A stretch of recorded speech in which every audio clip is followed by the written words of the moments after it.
Bernard Pongui, vous pouvez passer. Bernard Pongui, nous vous attendions.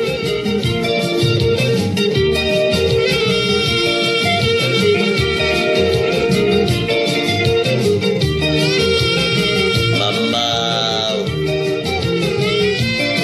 Riansana, Chalestere le Gamonda.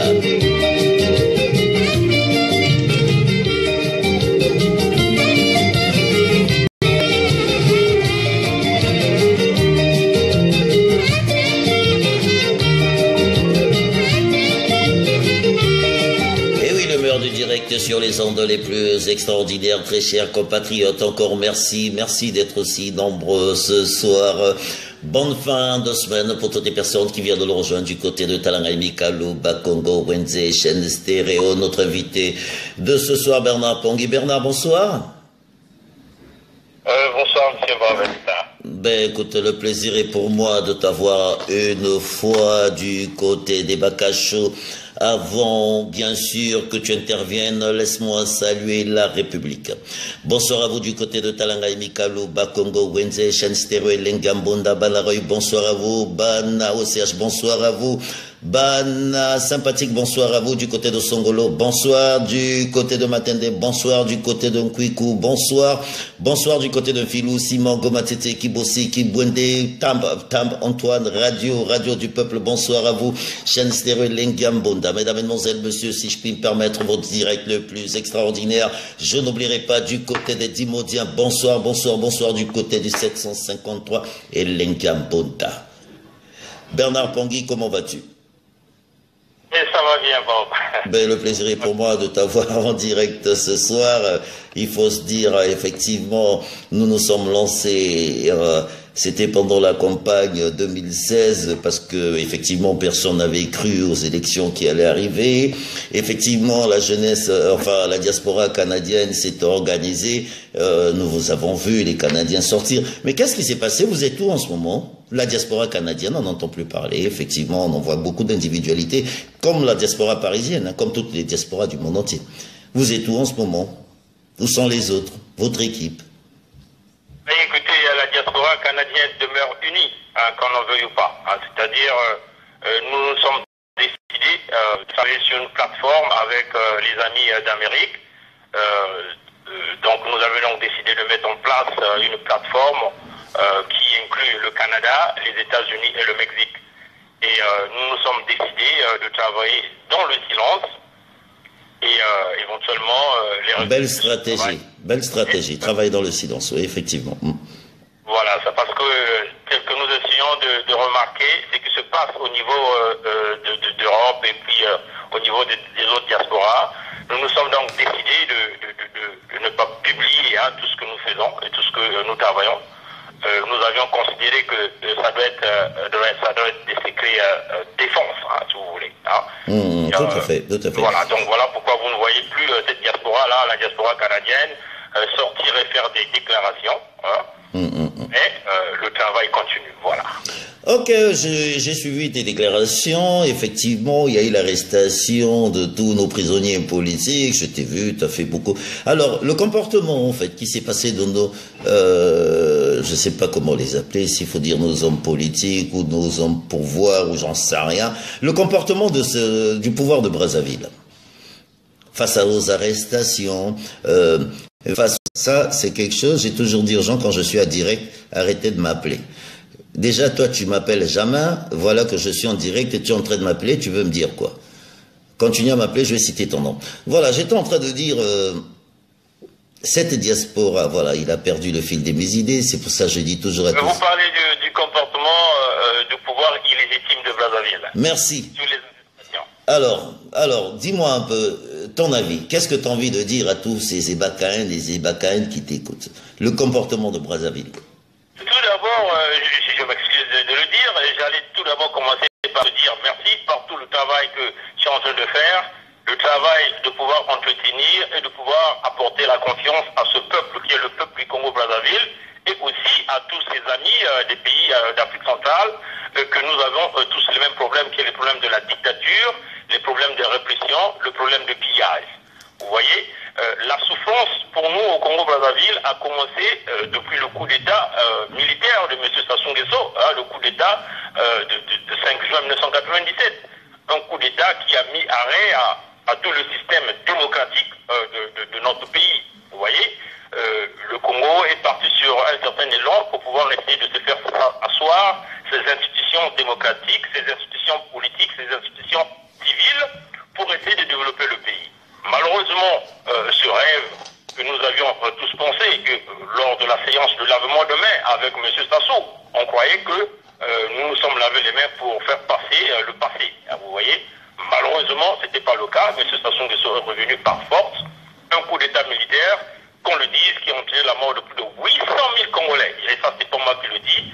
Il y a des grandes institutions, des responsables des services secrets français qui arrivent à le dire, des documents rédigés qui sont dans des bibliothèques en Amérique du Nord qui le disent. C'est grave ce que tu dis là, 800 000 Congolais? C'est ce qu'ils disent. En espace de combien d'années, ça? Les archives sont là, nous pouvons le publier si vous voulez. Les archives sont là. Donc c'est ça qui a mis le malheur du Congo, d'une manière générale, c'est parti de là. Et nous savons que Sassou Nguesso est revenu au pouvoir avec un plan machiavélique qu'il a brillamment préparé avec des gens comme le Norbert Tabira et tous les militaires qui lui sont proches. Vous voyez, dans ce plan, il était question de faire revenir le régime monarchique. Si vous voyez un peu le portrait qu'il a eu à imposer aux Congolais, le culte de la personnalité, vous voyez dans toute administration ou encore dans tout l'étendue du territoire, vous avez vu le portrait de M. Sassou Nguesso est là. Il est debout devant deux colonnes avec le physique ou les statues. Mais ça, nous avons grandi avec. Depuis les années 79, ça a toujours été comme ça, mon frère. Justement, mais vous savez, M. Bob, il avait certainement un certain nombre d'idées. Mais la souffrance qu'il a perdurée pendant les 5 ans du pouvoir de M. Pascal Lissouba, qui a essayé, si vous voulez, de venir refaire l'économie du Congo, notamment en essayant de donner aux Congolais cette possibilité d'augmenter la part du pétrole qui devait revenir à l'État congolais. Vous voyez? Mais Sassou, il était déjà habitué à brader et à tout voler. Vous voyez? Parlant du pétrole, parce que je sais que vous avez très bien suivi, j'ai eu le ministre Maleka la dernière fois qui expliquait un tout petit peu sur l'économie du Congo. Il parlait de 43 milliards qui a été pris en 10 ans. Il parlait de 43 milliards. Mais nous avons fait nos petites enquêtes. Qu'est-ce qui s'est passé pendant 4 ans sur le pétrole du Congo? Parce qu'il était quand même à 150 $. Cet argent allait où? Comment on arrive aujourd'hui à se retrouver dans des situations financières aussi scandaleuses? Plus d'argent au Congo, on n'arrive même plus à payer. Le ministère des Finances vient d'être pillé. Les gens sont dans une débandade totale. On n'arrive plus à payer nos fonctionnaires. Parce que je sais que effectivement vous êtes du Canada, vous suivez beaucoup. C'est pour ça que je vous pose cette question. Qu'est-ce que vous pouvez nous dire, vous qui suivez de l'extérieur, pour nos amis qui écoutent? L'unique sujet qu'on n'a jamais traité lors de la conférence nationale du Congo, c'était le sujet pétrole du Congo, qui est resté un sujet où tous les politiciens ont préféré récupérer de l'argent de la part de grandes compagnies comme Total et comme Eni, et ils se sont décidés de fermer leur bouche. Donc vous voyez, tous les conférenciers qui sont venus, personne n'a jamais osé mettre son nez sur le dossier pétrole, parce que c'est un dossier qui tue. Mais nous nous sommes décidés de briser ce mythe-là. Nous nous sommes dit, écoutez, il est temps qu'on nous tue aussi à cause de ce pétrole-là. Donc nous sommes décidés de faire des recherches, de briser les barrières et de venir avec les grands problèmes de ce pétrole congolais. D'une manière générale, le coup d'État de Sassou Nguesso de 1997, c'était dû au pétrole, parce qu'il y a eu des projections de la production pétrolière du Congo. Et quand Sassou est revenu au pouvoir, si nous partons de 1997 jusqu'à quasiment en 2008, les coûts de production du Congo ont beaucoup augmenté. Le Congo produisait en moyenne 297 000 barils par jour de pétrole, qui redonnait d'énormes richesses économiques pour le pays. Vous voyez? Et donc là, puisque nous sommes dans le dossier pétrole, je vais vous donner quelques projections, parce que là, présentement, ils ont projeté la production du pétrole du Congo jusqu'en 2035. Donc, ils ont projeté augmenter la production avec l'arrivée du nouveau champ, Mouen-Nord. Donc, ils vont pousser cette production jusqu'à 900 000 barils par jour. Mais ça va compter à partir de 2025 jusqu'en 2035. Mais entre-temps, à partir de 2018, la production du Congo partira de 300 000 à 700 000 barils par jour, vous voyez. Donc quand Sassou vous parle de l'émergence jusqu'en 2025, il ne parle pas de l'émergence du peuple congolais ou l'émergence de l'État congolais. Il parle de l'émergence de la famille Nguesso, parce qu'ils auront plusieurs quantités d'argent qui va rentrer. Mais seulement, ce que le peuple congolais ne sait pas. Le pétrole congolais a été bradé jusqu'en 2025. Donc les productions de 300 000 barils par jour vont dans le remboursement de toutes les dettes que les Nguesso ont accumulées. Mais en fin de compte, les dettes ont été accumulées au nom du peuple congolais. Mais l'argent est récupéré par les Nguesso, et les Nguesso les gardent dans les paradis fiscaux ou dans les banques personnelles qu'ils ont, ou encore dans les trésors publics que tout un dignitaire de ce pouvoir a au niveau du Congo. Vous voyez? Donc, le pétrole du Congolais est géré d'une manière générale par deux entités. Vous avez le ministère de Mines, d'énergie et des ressources en eau, qui a la charge, en fait, de pouvoir faire la régulation, l'octroi des permis, si vous voyez, tout ce côté administration, vous voyez. Mais le côté financement est géré par la Société nationale de pétrole du Congo, et qui est géré par le fils de Sassou que nous connaissons tous, par Kiki. Et donc, dans cette gestion inclut la CORAF, donc la raffinerie du Congo. Bon, dans la gestion du pétrole du Congo, le Congo a eu à signer plusieurs accords avec un certain nombre de compagnies qui sont appelées des traders. Donc ces compagnies-là, c'est eux qui arrivent à pouvoir trouver sur le marché des potentiels acheteurs de pétrole congolais. Or, il s'avère que plusieurs conteneurs pétroliers exclusivement partent du port d'Indieno qui se retrouvent dans plusieurs pays, notamment en Chine, on plusieurs pays asiatiques, sans pourtant que l'argent soit répertorié dans le philosophe public congolais. Vous voyez, M. Bois. Donc, c'est un dossier qui est très compliqué à gérer, mais les Nguesso ont un grand pouvoir de décision sur la gestion du pétrole au congolais. Mais je vais poser la question, aussi simple. Il y a l'opposition au Congo, elle est où l'opposition? L'opposition de Kolela, de Tati Mabiala. Déjà, qu'est-ce que vous pensez de cette opposition? Parce que nous allons là aux législatives. Si nous allons aux législatives, c'est que les choses ont été validées. Ça veut dire que tout ce que cette diaspora est en train de dire, tout ce que nous sommes en train de revendiquer est faux, puisque les choses, la machine est en marche, ils arrivent à avancer, à continuer. Qu'est-ce que vous pouvez nous dire, très cher frère? Monsieur Bob, ce qui est très triste, nous l'avons déjà dit, même avant que nous puissions arriver à tout ce fiasco qui est en train de briser notre pays, le Congo-Brazzaville. Nous l'avons dit par plusieurs fois qu'au Congo, il n'y avait jamais eu une opposition, en dehors de quelques têtes que nous avions reconnues. Vous savez, même l'élection présidentielle, c'était déjà un plan préparé. Le plan, c'était que Sassou devait aller au deuxième tour avec Parfait Kolela. Vous voyez, ça faisait des accords entre les Nguesso, entre le Parti congolais du travail et la famille Kolela. Vous voyez. Donc, dans ce plan, le joueur qui est venu faire foirer ce plan, c'est l'arrivée du général Mokoko. Donc, Mokoko, en fin de compte, a fait échouer, a fait capoter tout ce plan que les Nguesso avaient mis en place. Parce qu'en fin de compte, aller au deuxième tour, c'était une façon de légitimer ce pouvoir-là.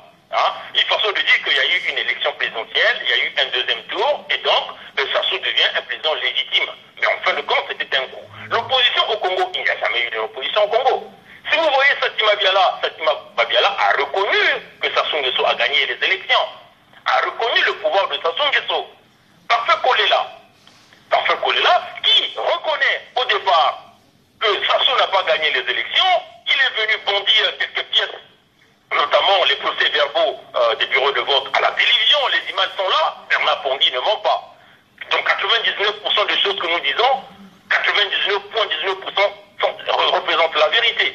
Vous voyez? Donc, Parfait Kolela qui est venu bondir toutes ces archives, mais en fin de compte, enfin, il reconnaît le pouvoir de Sassou. Aujourd'hui, c'est Parfait Kolela et Satima Mabiala qu'on est en train de pousser en flambeau. C'est eux qui passent dans tous les médias, c'est eux qui représentent l'opposition préfabriquée par Denis Sassou Nguesso. Vous voyez? Donc, quand on nous parle des élections législatives, mais nous, ça nous fait rigoler. Si déjà l'élection présidentielle, ils ont été incapables d'organiser une véritable élection dans la transparence, croyez-vous que l'élection législative se passera dans de bonnes conditions? Mais nous avons vu des affiches de certaines personnes qui ont déjà préparé leur fief. On a vu des affiches sur Facebook, il y a Brazzaville, Paris, Canada, il y a des gens qui sont déjà prêts pour aller à ces législatives.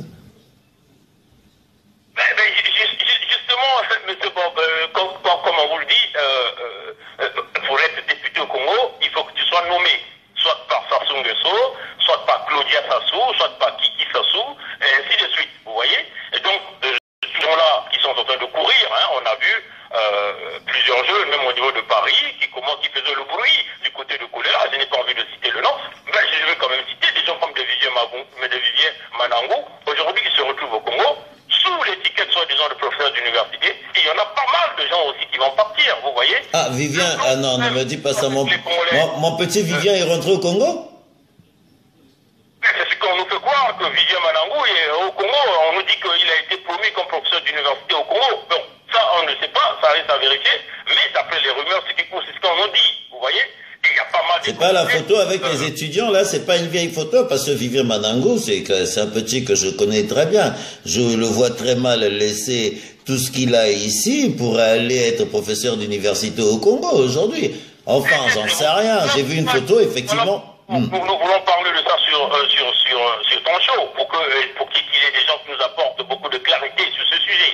Parce qu'il y a des rumeurs qui courent, ça c'est une rumeur que nous avons entendue, et moi j'ai donc pensé émettre cette rumeur sur ton show, mais pour qu'il y ait des gens qui vont nous apporter la contradiction et ils vont nous éclairer. D'ailleurs, même c'est ce qui fait ton show, hein, c'est-à-dire on apporte la contradiction et il y a de ceux qui apportent des contre-propositions, vous voyez. Et donc, sur les élections législatives au Congo, nous considérons que c'est un gouvernement illégitime et illégal.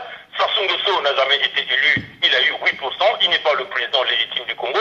Donc votre objectif est de pouvoir, en tant que fils du Congo, en tant que diaspora qui représente la base de référence pour le Congo-Brazzaville, parce que nous savons tous que toute une diaspora, c'est elle qui représente la force de pouvoir social ou de pouvoir démocratique dans un État. Pour nous considérons que Sassou demeure un usurpateur, un bandit, un gangster qu'il faut dégager du Congo. Il y a Landry Chitembo qui confirme il est bien rentré au Congo. Alors si Vivien est rentré au Congo, qu'est-ce que tu peux transmettre comme message à Vivien Manangou? C'est dommage, vous savez, moi j'admire bien Vivien Manangou, hein, de son côté intellectuel. Hein. C'est même d'ailleurs ce qui fait cette diaspora. Hein, parce que si nous voyons des intellectuels de la diaspora qui commencent à aller quémander des miettes d'argent, alors là ça pose un problème de ce point de vue de l'élite intellectuelle congolaise. Vous voyez. Mais pour nous, pour ceux qui restent encore dans cette diaspora, nous leur demandons de lutter. Hein, parce que ce qu'ils ont dans la tête mérite d'être respecté. Hein. Ce qu'ils ont dans la tête mérite d'être bien payé. Que d'aller être esclave d'un système, d'aller faire le culte de la personnalité à un individu qui n'est que mortel, comme tout le monde. Vous voyez. Et c'est regrettable. Hein. À Vivien Manangou, moi, tout ce que je peux le dire, c'est dommage de le voir suivre ce chemin parce qu'il est en difficulté financière. Mais nous devons savoir que le Congo appartient à tous les Congolais. Tout Congolais qui a des potentialités intellectuelles, physiques, morales et même financières, a des capacités d'aller investir dans ce pays et devenir un multimillionnaire. Mais pour y arriver, il nous faut donc installer une véritable démocratie, une véritable liberté, des véritables structures pour pouvoir développer notre État. Hein, c'est ça l'idée principale. Je vais rester sur Vivien Manangou et Landry Deco. Nous avons vu, parce que ça c'était quand même les garde-fous de M. Kolela. Je vais revenir parce que nous avons suivi. Je profite de l'occasion parce que j'ai été vu faire des vidéos plusieurs fois. Parce que je suis beaucoup de vidéos. Hein. Je lis parce que je passe toujours d'un temps. Je dis bon, le jour comme on a fait aujourd'hui, j'ai dit écoute mon frère, viens, on essaie de débattre tous les deux pour essayer de voir un peu qu'est-ce qu'ils comprennent. Le comportement de Kolela, le fait de ne pas recevoir Landry Deco et Vivien Manangou. Qu'est-ce que tu peux nous dire? Tu aurais fait quoi toi? Tu aurais dit quoi? Quelle serait ta réaction? Moi, je l'ai toujours dit, Kolela demeure un traître, il nous a trahis. Pour ces enfants du pôle qui continuent encore à croire à parfait Kolela, ou encore aux autres de ce système, c'est très dommage. Parce que il va falloir que je vous dise la vérité ici. Hein. Au Congo, il y a deux familles qui brisent le pays. Il y a la famille Sassou Nguesso et la famille Kolela.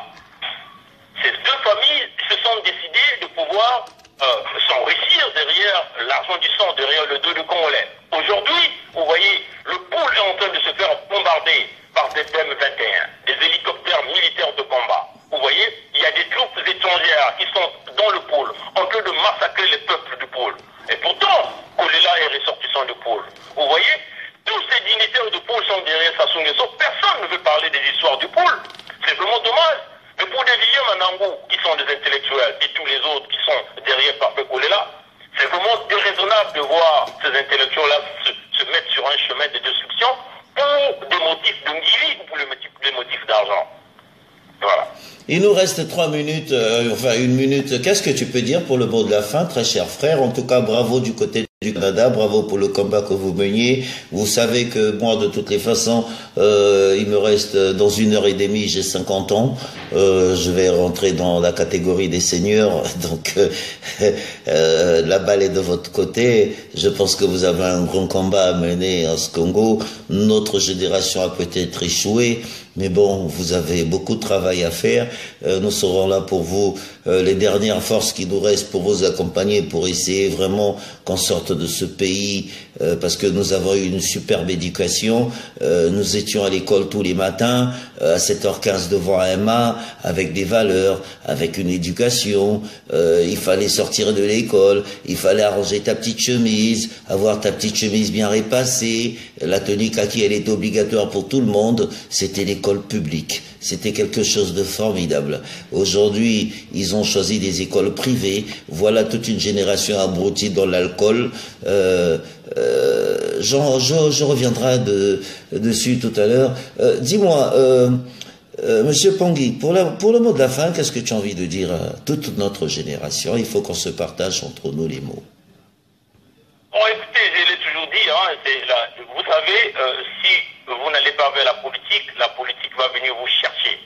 La politique va venir vous chercher parce que vous voyez, par exemple, le cas de ce qui se passe dans notre pays où une dictature est mise en place, une répression est mise en place, où toute une jeunesse est complètement brisée, les systèmes éducatifs n'existent pas, le système médical n'existe quasiment pas. Donc, quand vous avez une classe politique, une vieille classe politique qui a mis un système de survie pour pouvoir briser la jeunesse, vous êtes donc obligé d'aller dans la politique pour aller essayer d'apporter le changement. Ce que je dis aux jeunes Congolais, la résistance pour le changement est devenue un devoir pour tout un chacun de nous. Demain, c'est nous qui irons diriger le Congo. Mais nous devons nous battre pour y arriver.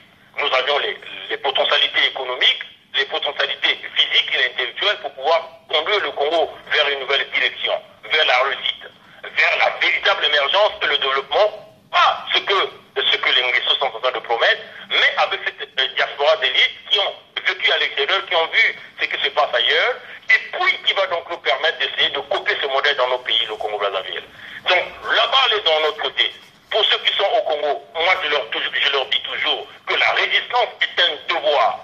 Si vous ne résistez pas, ça sera la fin, ça sera la vie. Pour moi, je dis ceci.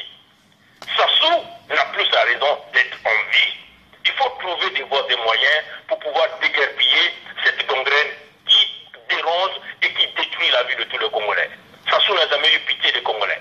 Si nous avons l'opportunité de faire écarter cet homme, de l'emmener de l'autre côté de la vie, il faut le faire. Moi, je l'ai toujours dit de vive voix et je n'hésiterai jamais. Je le dirai. Parce que tous ceux qui ont commis des crimes le sang contre leur peuple n'ont plus le droit de vivre. Vous voyez? Et ça, même les grands politiciens l'ont dit. Le président Obama l'a dit pour le président Bachar al-Assad. Vous voyez? Le président français l'a dit pour le président Bachar al-Assad. Pourquoi nous devons hésiter de dire ça au nom de Sassou Nguesso? Sassou Nguesso est un véritable criminel. Cet homme n'a jamais eu pitié. Nous devons tout faire pour déguerpiller Sassou. Même ceux qui sont autour de lui, qui croient aujourd'hui qu'ils sont en train de survivre, Sassou n'a qu'un seul plan. Installer Kiki au pouvoir. Donc tous ceux qui sont en train de travailler avec lui, il va finir par les éliminer tous. Mais donc ils ont l'opportunité. Il faut descendre Sassou Nguesso pour pouvoir sauver et libérer le Congo. Et en ce moment-là, les Congolais se réuniront autour d'une table, ils discuteront, ils verront dans quelle direction il faut aller pour essayer d'apporter le changement et la vraie démocratie dans notre pays. Tant que cet homme est vivant, le Congo n'avancera jamais. Le malheur du Congo sera toujours là. C'est à nous, menons la balle de notre côté pour faire ce travail. Voilà. Ok. C'était Bernard Pongui, bien sûr, en direct du côté des Bakacho. Merci à toi, Bernard. Nous resterons en contact. On aura l'occasion de s'échanger. De toutes les façons, nous sommes partis avec les Ébakains et les Ébakains pour le Palais des Congrès le 16 décembre. J'espère que tu répondras présent à Paris. C'est pour ça que nous avons décidé de le mettre pour le 16 décembre. Le temps que tout le monde se prépare, ça va être le rendez-vous, le gala vraiment de charité pour nos prisonniers politiques. Merci encore une fois à toi, Bernard Pongui.